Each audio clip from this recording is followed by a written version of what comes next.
रायगड जिल्ह्याच्या हद्दीत एक भीषण अपघाताची घटना समोर आली आहे। तामिनी घाटात एसटी बस आणि कारचा भीषण अपघात झालाय। या अपघातात दोघांचा मृत्यू झाला आहे तर तिघे जण जखमी झाल्याची घटना घडली आहे। ही घटना आज दिनांक 4 मार्च रोजी दुपारी 1 ते 1:30 वाजण्याच्या सुमारास तामिनी घाटात रेस्ट हाऊसच्या अलीकडे घडली आहे। या घटनेने परिसरात हळहळ व्यक्त केली जात आहे। याबाबत सविस्तर घटना अशी की खेड चिंचवड ही एसटी बस पुण्याच्या दिशेकडे जात होती तर स्विफ्ट कार विळे गावाच्या दिशेकडे येत होती। उतार व वेग असल्यामुळे तसेच गाडीवरील ताबा सुटल्याने स्विफ्ट कार एसटी बसला समोर जाऊन धडकली। ही धडक एवढी भीषण होती की यामध्ये स्विफ्ट चालकाच्या बाजूचा भाग बसमध्ये शिरून पूर्णपणे चेपून गेलाय। त्यामुळे कार चालक व चालकाच्या पाठीमागे बसलेली ज्येष्ठ महिला यांचा जागीच मृत्यू झालाय।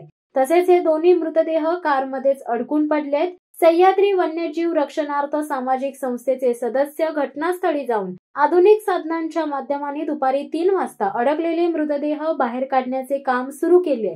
कारमधील 3 जखमींना माणगाव येथील उपजिल्हा रुग्णालयात उपचारासाठी दाखल करण्यात आले।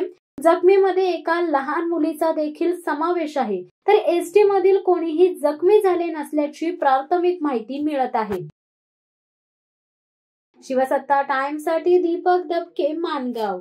दे धडक बेधडक वृत्त देणाऱ्या आपल्या शिवसत्ता टाइम्स न्यूज चॅनलला लाल बटन दाबून सबस्क्राईब करा आणि बेल आयकॉनला क्लिक करायला विसरू नका।